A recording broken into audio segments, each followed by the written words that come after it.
GMNA uses artificial intelligence for generated speech, visuals, and production. AI-generated content may contain errors. Please verify important information before making decisions or taking action.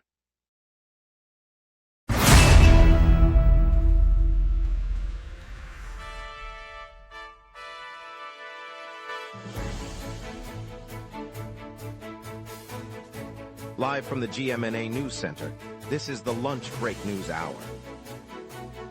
Good afternoon, I'm CJ Waterhouse. We'll take you behind the Walter Cup finals in Montreal, hear the mayor's push for a moratorium on random police stops, and check on today's moderate traffic delays from road closures.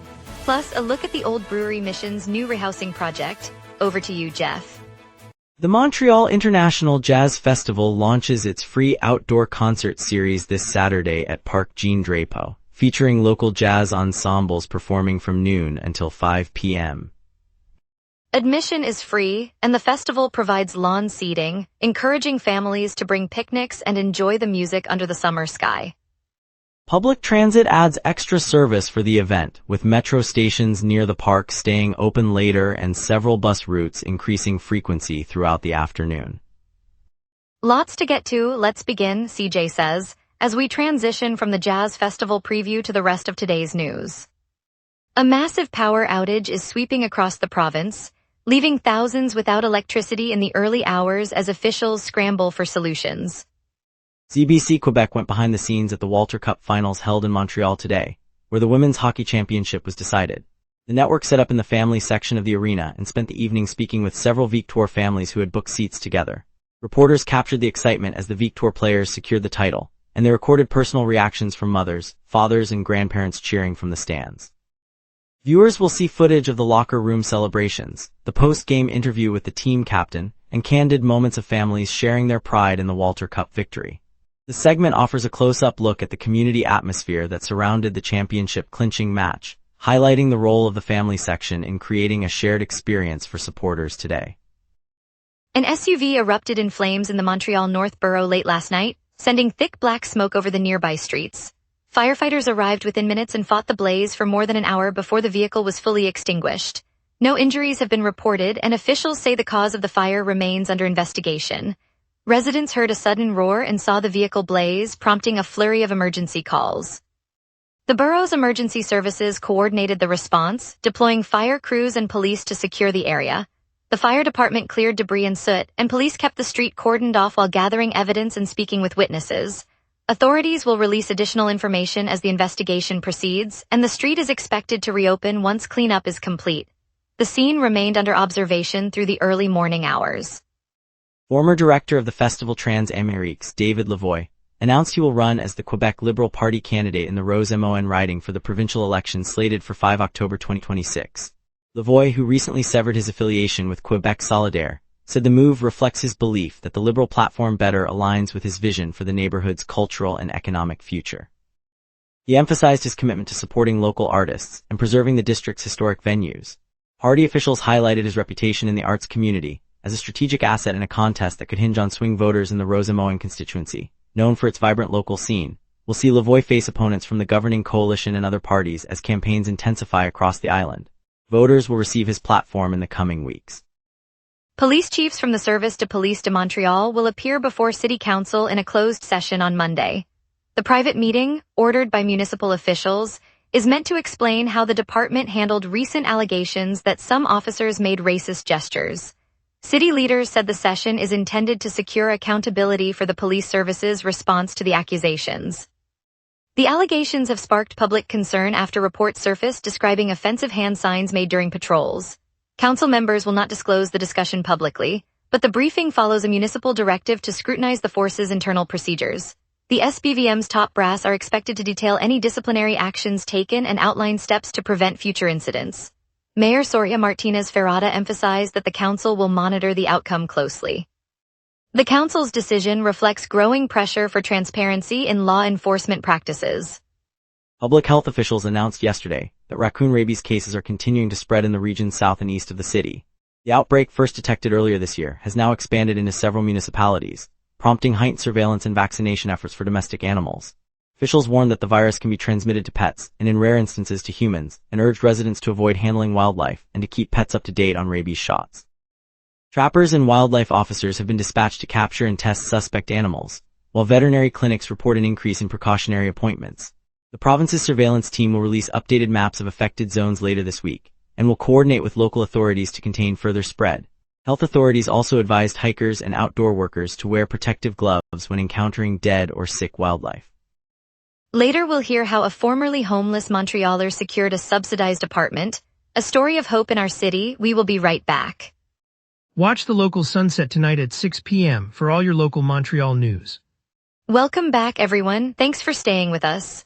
Up next, Jeff Laflamme will bring you the latest local stories that matter to you. Mayor Soria Martinez Ferrada announced Thursday that she will back a moratorium on random, unprovoked police interrogations by the Service de Police de la Ville de Montreal. The stance comes amid ongoing allegations of racism within the force, and follows a recommendation made in 2023 to halt such stops, which had never been implemented. By endorsing the pause, the mayor signals that the city will not tolerate arbitrary questioning that lacks a clear investigative basis. Police officials said they will review internal policies and consult community groups to define the parameters of the moratorium. Critics note that the move does not address broader systemic issues, but the mayor's declaration marks the first official endorsement of the previously ignored recommendation. Local residents say they anticipate fewer unwarranted encounters, hoping the pause will restore confidence in everyday policing on the streets. Police say a 28-year-old man commandeered a patrol vehicle in the afternoon, sparking a citywide chase of nearly 60 kilometers. Officers spotted the stolen car near downtown core and gave chase, weaving through traffic as the suspect tried to evade capture. The pursuit lasted several minutes with units from multiple precincts joining. When the chase ended, the suspect was apprehended on the island's outskirts, where officers secured the vehicle and placed him under arrest.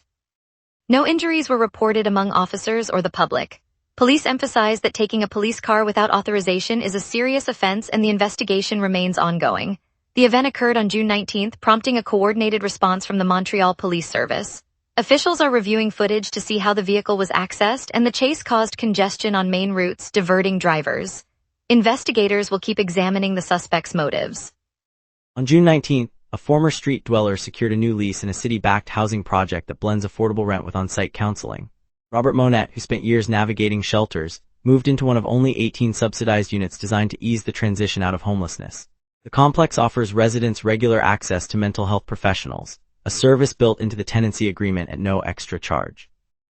Officials say the model aims to break the cycle of instability by pairing stable housing with supportive care. For Monette, the first night in the modest two-room apartment meant a quiet space to store his belongings and a scheduled appointment with a counselor to discuss employment prospects. The initiative reflects the municipality's broader effort to provide a safety net that addresses both roof and well-being. Canada's midfielder Ismaël Koné underwent surgery in Montreal on June 19 after sustaining a broken leg during the national team's 6-0 World Cup victory over Qatar. Doctors confirmed the operation was successful, repairing the fracture and stabilizing the joint. The injury occurred late in the match, forcing Koné off the field as Canada celebrated its largest margin of victory in a World Cup. Team officials said the procedure should allow him to begin rehabilitation within the coming weeks, though the exact timeline for his return to training remains uncertain. Fans across the province are watching closely, aware that his absence could affect Canada's midfield options as the tournament progresses.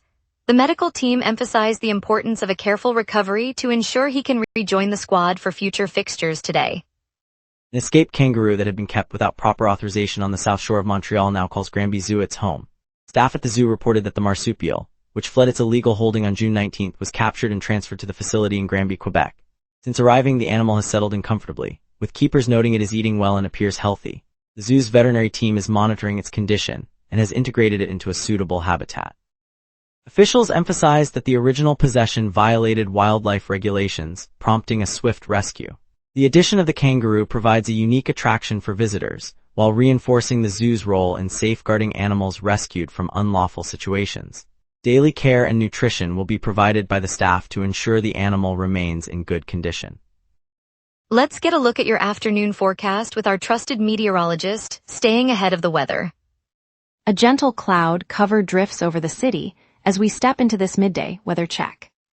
On this day, the record high reached 33.4 degrees Celsius back in 2020, a scorching mark that rode a lingering heat wave across the province. The record low, a crisp 9.8 degrees Celsius, was set in 2015 during an unusually early cold snap that surprised many gardeners. For comparison, the climate normals hover around a high of 22 and a low of 15 degrees, so today's temperatures sit comfortably between those historic extremes. Right now, it feels like a mild 19 degrees with mostly cloudy skies and humidity at 78%. The breeze is gentle at 11 kilometers per hour from the east-northeast. Looking ahead, the temperature will climb to 22 degrees by mid-afternoon while clouds stay thick, keeping the sun hidden. Evening will see a slight dip back to 20 degrees as the sky remains overcast. The ultraviolet index stays at 5, well below the cautionary 6, and the wind will peak at 23 kilometers per hour from the west, still comfortable for most activities. There are no active weather alerts, so enjoy your afternoon plans.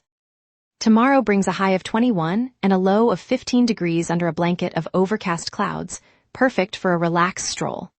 Monday nudges the high up to 24 with the same low, but a 35% chance of rain suggests you might want a light jacket and an umbrella. Tuesday brightens with a mainly clear sky, high 24 and low 16, ideal for outdoor dining. Wednesday returns to overcast with a high of 23, low 16, and a 25% rain probability, so keep an eye on the forecast. Thursday offers a partly cloudy high of 24 and low 17, though the chance of rain climbs to 40%, so a flexible plan is wise. Stay comfortable and make the most of the week ahead. We'll check traffic, preview the lineup and the Habs Hall of Fame buzz, a spotlight on the Old Brewery mission. We will be right back. Watch the local sunset tonight at 6 p.m. for all your local Montreal news. Major disruption today centers on Highway 138 and the Mercier Bridge, both closed to all traffic. Drivers must use the Jacques Cartier or Samuel de Champlain bridges for detours, adding at least 15 minutes to downtown trips. Next, the Victoria Bridge and Highway 112 are shut, forcing commuters onto the Champlain and Pont de Lachine crossings with similar delays. The Ville Marie and Viger tunnels on Highway 136 are also closed. Trucks are rerouted through the St. Laurent corridor while passenger vehicles follow the St. Denis detour. In the southwest, the intersection of St. Patrick and Bridge Streets is blocked for Hydro-Quebec work, so expect a stop-and-go queue near the Lachine Canal. Northbound traffic on Cavendish Boulevard in Mont-Royal is prohibited, diverting drivers onto Côte-Saint-Louis. Transit runs on schedule with no reported service impacts. Expect lingering congestion through the afternoon, especially on the bridge detour routes, and plan extra travel time. Cirque du Soleil's Echo behind-the-scenes exhibition is on now at Time Out Market Montreal. It lets you step behind the curtain and see the magic moments the audience never sees, perfect for a quick cultural fix during lunch. Whether you're a circus fan or just curious, the photos capture the artistry that defines the show. Tomorrow, June 21, Pop Montreal presents a free concert for National Indigenous Peoples Day in Cabot Square. The festival teams up with Resilience Montreal and the Native Women's Shelter, offering vibrant music and a chance to support Indigenous voices. It's a family-friendly gathering to enjoy local talent and celebrate Indigenous culture downtown. Also happening now, Les Premiers Vendredi's Street Food Festival rolls through the city's first weekend of each month. It brings global flavors, live entertainment, and a lively atmosphere, ideal for a tasty break or a stroll with friends. Grab a taco or crepe and let the music guide your afternoon. And now here's Jason with sports. Here's the latest on Montreal's hockey scene, from the Habs to the Victoire. Montreal Canadiens sit idle after the expansion freeze, turning attention to the upcoming Hall of Fame class, potentially featuring veteran goaltender Carey Price, set for Monday afternoon. Meanwhile, the Victoire have secured forward Kaitlyn Willoughby and defenseman Nadia Matt with fresh contracts. The Canadiens are actively scouting a second-line center, with general manager Will Kent Hughes expected to make a move before the July 1st deadline. Strengthening the bottom six remains a top off-season priority as the club evaluates options to bolster depth ahead of training camp. The Montreal Victoire have locked in forward Abby Roque with a new contract, cementing a core piece for the upcoming season. In the recent PWHL draft, the club emphasized offensive talent, selecting players aimed at boosting scoring depth and maintaining their competitive edge. The Old Brewery mission in Montreal's Sud-Ouest just opened its first permanent rehousing project, the Monk Pavilion. This new facility houses 18 studio apartments designed for people transitioning out of homelessness, offering stable, supported living under one roof. For a nonprofit that has long provided food, shelter, and health services, the move marks a major investment in long-term solutions rather than short-term aid. Neighbors say the presence of safe, affordable homes is already brightening the block, bringing hope and a sense of renewal to a corner of the city that has struggled with housing instability. It's a reminder that when we build homes, we build community, something Montreal needs now more than ever. Stay tuned for a feel-good story as the Old Brewery Mission opens its first permanent rehousing project in Sud-Ouest, bringing hope home. Coming up tonight at 6, the local sunset. Your neighborhood, your city, your news. From City Hall decisions to the stories happening right on your street, we cover what matters most to Montrealers. Join us tonight at 6 p.m. on gmna for the local sunset, Montreal's evening newscast. Montreal is buzzing as the National Convention for Independent Retailers gathers at the new Mega Hub, a massive development slated for 2026 on Rue de la Gauchetière. Industry leaders are previewing cutting-edge tech and strategies that could reshape local commerce. Carl Dumont is there. Carl Dumont. Thanks, CJ Waterhouse. I'm standing in the glass-wrapped lobby of the Hotel Bonaventure Montreal, the city's skyline reflected in the marble floor as delegates stream in from across the continent. The scent of coffee mingles with the hum of conversation, and banners proclaim MegaHub 2026 above the bustling registration desk. Inside, the exhibit hall stretches like a bazaar, rows of sleek booths showcasing retailers' newest tech, from smart inventory scanners to packaging. Overhead, a schedule board flashes class sessions on digital merchandising, while clusters of entrepreneurs exchange business cards over espresso. The energy feels like a heartbeat, each participant eager to shape the future of retail. This gathering isn't just a conference, it's a catalyst for small businesses to compete on a stage.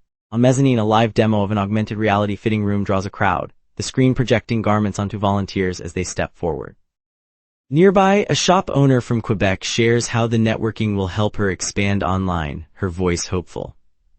Carl Dumont virtually at Hotel Bonaventure Montreal. On a crisp evening in the Plateau's St. Louis Square, the lights dimmed and the air filled with the subtle hum of a bandoneon. Point Tango, Montreal's own duo, took the stage of the Fringe Festival's pop-up pavilion, ready to share a slice of Buenos Aires with the city. Their show, Tango After Midnight, weaves the intimacy of a milonga with the pulse of downtown Montreal, inviting strangers to become partners for a fleeting moment. As the first notes rose, the couple's footwork slipped effortlessly across the wooden floor, their bodies mirroring the city's rhythm, soft yet fierce. A teenage onlooker, eyes wide, whispered that it felt like the city itself was dancing. When the final pose held, the crowd erupted in applause, not just for the performance, but for the sense that art can transport us without leaving home. It's a reminder that Montreal's streets hold the world's stages, and tonight a tango beat connected us all. After the curtain fell, nearby cafes poured espresso for the lingering dancers, and strangers exchanged smiles, carrying the night's rhythm into the streets. Montreal's heart keeps dancing, and tonight it beat closer together. In the heart of Myland, on the modest lot behind the old bakery on Rue Saint-Denis, a community garden has become the unexpected hub of the neighborhood this summer. Over the past months, about 30 volunteers, students from the nearby CEGEP, retirees who remember the area's industrial past, and a handful of local chefs have tended 12 raised beds, coaxing kale, heirloom tomatoes, and fragrant rosemary into the sun. On a crisp Thursday afternoon, the garden's organizers gathered the harvest, loading wooden crates with ruby red peppers and bright orange carrots. The twist, they delivered the bounty to the St. Lawrence shelter, where 10 residents, many of whom have been displaced by rising rents, received the fresh produce with quiet astonishment. One elderly woman, eyes glistening, whispered that the scent of fresh herbs reminded her of a childhood kitchen in the Laurentians. The volunteers watched as the simple act turned a routine meal into a moment of shared memory and gratitude. It is a reminder that even modest effort, when coordinated, can stitch a stronger fabric into a city's daily life. Thank you, Montreal, for joining us on the lunch break. Today's look at the Walter Cup finals gave us a rare glimpse behind the scenes of Quebec sport, and the mayor's stand on a police stop moratorium sparked lively debate. We'll be back tomorrow with more stories that matter. See you then.